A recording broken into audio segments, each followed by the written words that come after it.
Okay. Talking with our friend Neil Greenberg via the Rude Guest Hotline. Greenberg, I want to get to your second future, but I got to ask BMitch something real quick. We like to play real or fake, right? Uh-huh. Bryce Young's listed at 5'10", 204. Fake. He's about 186, if that, and he's not 5'10" or 204.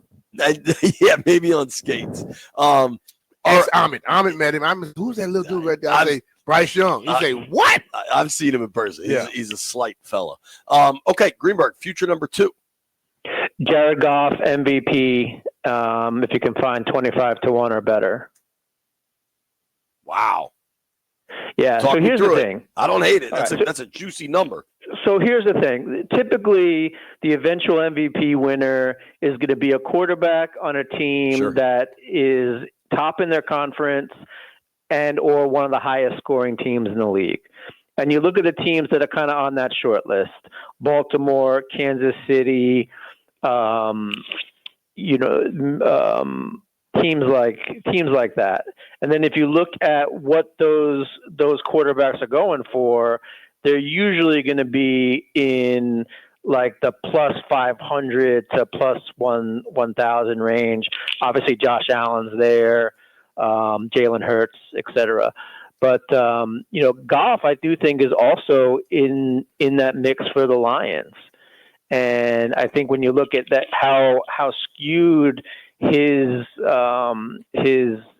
value is, I think that it makes sense. Now I know that there's some changes coming in Detroit. They just had their very important lineman retire, but they have the whole offseason to figure. They have that whole offseason to figure it out. They're obviously going to be a competitive team. They're going to be a high scoring team, I believe. And if those two things come together, then I think Jared Goff, comparatively to some of the other prices that are out there, 10-1 and below, it makes a lot of sense to take a value play like this.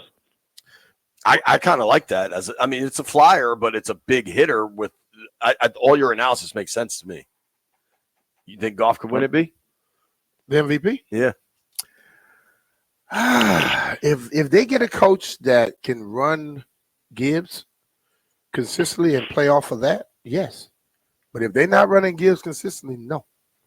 But then if you run Gibbs a lot, he may win the damn MVP. You know a QB is winning it. That's just the way the league's set up. Saquon didn't win it last year. Yeah.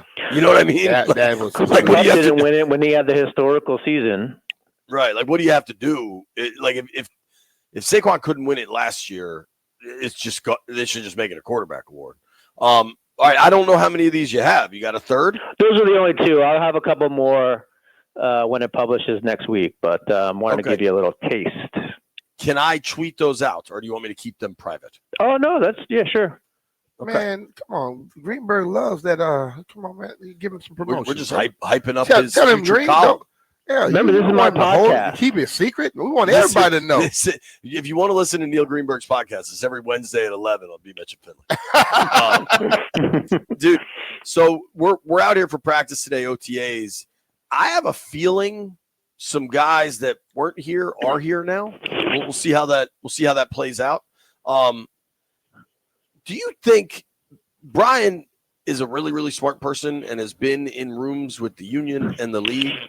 Do you think it's absurd that the union has agreed to a situation where it's voluntary and then players end up kind of publicly getting, I don't know, level of questions about not attending something voluntary? They get scrutinized because they don't come to a voluntary deal. But I told this to CK and JP last week. The NFL doesn't care. The NFL loves it. You know why? Because people still talking about the NFL. Yeah, look, either stuff is voluntary or it's not. And if it's voluntary, then if someone chooses not to be there, you really shouldn't question their character or shame them or anything like that. And like you said, this is part of what's inherent in the OTAs is who is there and who isn't and what that means. And that obviously generates pixels for the sport. It's a very quiet time, I think, now, even with the NBA Finals and the NHL Finals going on, because so much of the oxygen gets sucked up by the NFL, no matter what they're doing. So I think that this is, kind of what we're talking about. But absolutely, if voluntary, words have meanings, right? So if it's voluntary, then if someone opts out or decides not to do it, then you just got to move on with your life and not try to make a big thing. There's plenty of stories in the NFL. This doesn't have to be one of them. Yeah, I think a lot of time when you see that every year, basically the same people that's reporting on it. And if it's a top-notch guy, the coaches will tell you automatically, you know what, hey, veteran guy, they not going to. And I heard Dan Quinn last week say, I talked to every one of my guys, and I don't have no problem with it. Once the coach says that, it's not a damn story. Agreed. All right, we're talking with our friend Neil Greenberg here on the Rude Guest Hotline. You can check out all Neil's work at thewashingtonpost.com or follow him at ngreenberg. Greenberg, let's switch it up a little bit. Hockey starts tonight. I'm rooting for Edmonton. Everyone else is rooting for Florida. Where are you? Who's going to win? I am rooting for Edmonton because I think that is the story to get the cup back into Canada for the first time in forever. I think Connor McDavid is very likable, is a great story, is obviously very deserving of, reaching this point of his career, kind of checking off this box. He's not getting the absolute Ovechkin treatment of he can't win it, but, if he goes back to back and, there's going to be some talk about him and his legacy and everything else, which is probably unwarranted. But I think the story is going to be, can Canada get back the Stanley Cup? And that obviously rests not solely, but kind of solely on Connor McDavid's shoulders. I'm rooting for Canada. Now, Greenberg, I don't know if you have a counter for this, an analytical argument or quantitative analysis, but Landfill just hates Canada, so he's rooting for Florida. What would you say to him? I would say that's not very neighborly, but I get it. Look, if he wants to start an international incident, I mean, that's his choice. Neil, they have ketchup popsicles. That's just not natural. Well, so do my kids. What? I mean, you can't really ketchup popsicles? I mean, they'll eat anything frozen. Have you given it to them yet? No, of course not. I'm not a psychopath. No, but I don't understand the Canada hate. I think that it's okay for Canada to be a part of the Stanley Cup celebration every once in a while. It is. I think it's okay if they win it. I don't think they need to be getting no favorites. It is important to point out that Landfill has hated Canada for a long time. This is not a recent political movement for Professor Landini. He's been anti-Canada for as long as I've known him, I believe. Is that accurate, Jim? Yeah, I mean, it's just the ketchup popsicles. I can't handle it.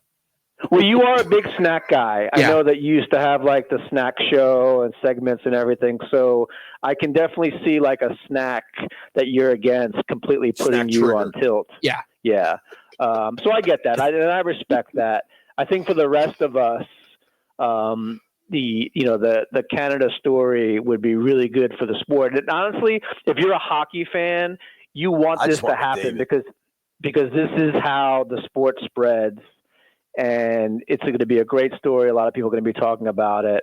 And I think it's going to be really good for the sport. Okay, but who do you think will win? Not who you're rooting for. Who do you think will I think win? Edmonton wins.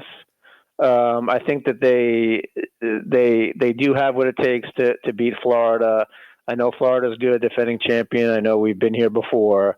I personally don't see a team like Edmonton making it twice and walking away with 0 cups. I just find that hard to believe. I think that it's gonna be tough. I'm not saying they're gonna sweep or anything like that, but I think Edmonton wins it. The way that they dismantle Carolina basically tells me that the Panthers are going to Florida. You're saying, yeah. Carolina. Edmonton did that to Dallas, though, dude. Yeah, I just think that this is you learn a lot in a Stanley Cup final, and then you get back the next year. We've seen it before with like Crosby and Gretzky. I think that this is going to be a big step forward for one of the best players in hockey. Okay. Let's switch it to the hoops. Talking with Neil Greenberg here, Washington Post Sports Analytics. You can follow him at @Greenberg, joining us via the Rude Guest Hotline. Do you think the Pacers have a shot? Are there any bets you like in that series? I kind of blanked out in the Eastern Conference Finals. Who moved on to the finals? Pacers beat the Knicks. Oh, they sure did. Yeah. I'm guessing you're quite aware of that. Yeah, I think the Pacers have really kind of legitimized themselves here. We've talked about this before. I think the Pacers were always a contender just based on how the standings are and playing against teams that really don't want to win. But they put a heck of a run in, so far with elite ball movement and transition scoring. But OKC has just been a train. Like, they've just absolutely run through everybody and everything, put in their path. What do they have? Just 3 playoff losses so far. I mean, total, this is a top 5 team in both offense and defense. I think I think you have to believe Thunder's going to win. And if you're looking to bet this series in any way, I think probably the best way to bet it is a Thunder sweep. I think that just let the powerhouse do their thing. I just think the Thunder have been too tough. And the thing about them, man, they don't make many mistakes, and they're very, very they capitalize on almost disciplined as hell, dog. Yeah, and they capitalize on all the mistakes their opponents have made. I mean, they just they punish you for mistakes, and if you got to go into the finals playing a perfect game or a near perfect game, that just becomes a very tall task. Totally. I see. I don't like this. I don't like the sweep. I think Indy will win 1, maybe 2. I like Halliburton a lot, man, and I think there's some really dumb conversation surrounding his game, which hopefully will kind of change now that he's in the NBA Finals. Last thing, baseball in this town. Nats lost last night. Bullpen kind of let him down, but I there's a lot to like about the Nats right now. Young guys playing really well, Gore playing really well. You're really good at the numbers, and above all things, baseball's a numbers game. Where are you on James Wood projections? I mean, you got to be bullish. I mean, the kid is, 22 years old and doing a lot of things we haven't seen in a while. He's being talked about as an MVP.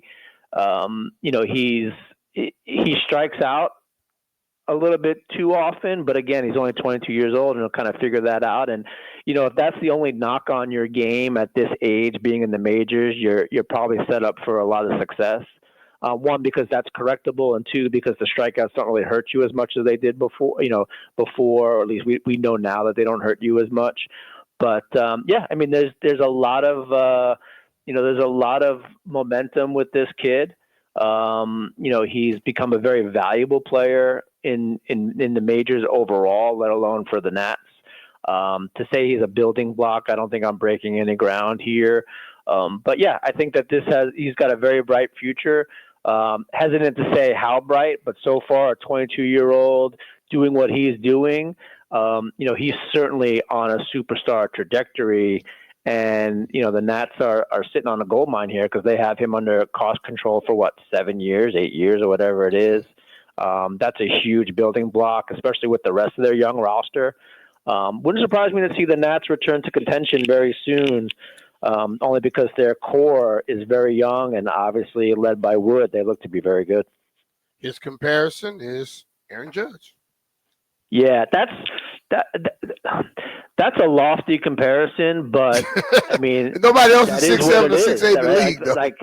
Right. It's one thing to say he's the next Aaron Judge, but when the numbers really don't point to anybody else, you kind of just got to roll with it. And look, let's face it, if he's like 3/4 of what Judge is, that's still a superstar talent in baseball. So there's like a lot of the floor is high and the ceiling is high. And whenever you have that, I mean, that's the guy you just got to build around and do whatever you can to make, to make it as successful as possible while, you're able to control his cost. Landfill's going to kill me, but give me a quick one on this.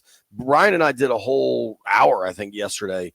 There's some level of notion that Jaden could regress and have a sophomore slump. I think there is zero empirical evidence to support that, and frankly, I think he will take a step forward, even higher than go backwards. What is your 30-second response to just that conversation? I think there's going to be some adjustment from defenses on how he plays.